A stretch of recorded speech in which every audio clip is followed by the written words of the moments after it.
uyu munsi kw'igenekerezo rya 12 twari twatunganije ibikorwa vyerekeye gushira ku gihe abaganga bacu, abaforoma hamwe n'abaganga bajya twitemura aba generaliste n'aba specialiste kucerekeye ibikomere bidakira.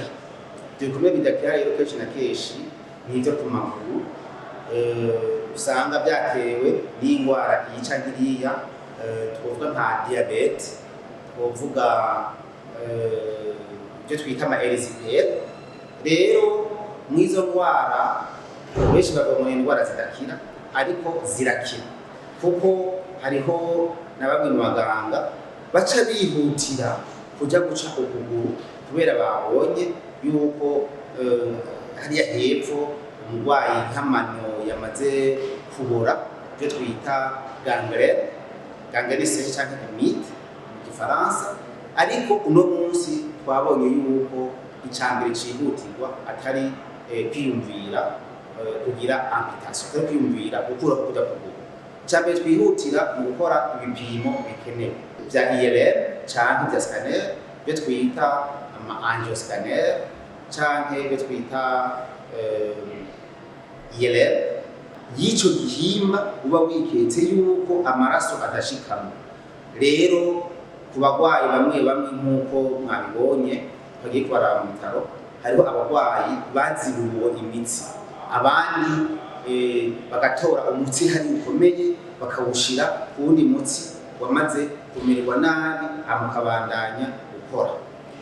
Rero akarusho twakuyemwo, benshi bakuyemwo, nuko ico kuca ukuguru bazobanza kubangira abo bagwayi bakabanza kubarungika ku baganga bajejwe indwara z'imitsi, chirurgie vasculaire, kuko abaganga ari abaganga bavura indwara z'imitsi, hospital clinicien, neurologue.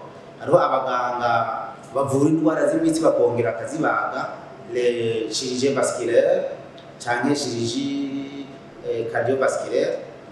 Uno munsi n'abenegihugu bacu bose nobatera akamo yuko boza ku bitaro Tanganyika Hospital, hanyuma tukabafasha ubugingo bafise ingorane z'imitsi, ubugingo bafise imitsi yaranze ku maguru, mu ntege n'ahandi, ubugingo bafise ibikomere vyo ku maguru bidakira. Ivyo bikomere n'ukuri iyo bivuwe neza birakira, hanyuma umuntu akabandanya akora imirimo yiwe ya misi yose. Ndashimiye cyane mwebwe ku mutima muganga Patrick Wilox yigora akava mu Bubiligi akaza ngaho iwacu i Burundi, akaza ngaho iwacu kuri Tanganyika Hospital kudushira ku gihe.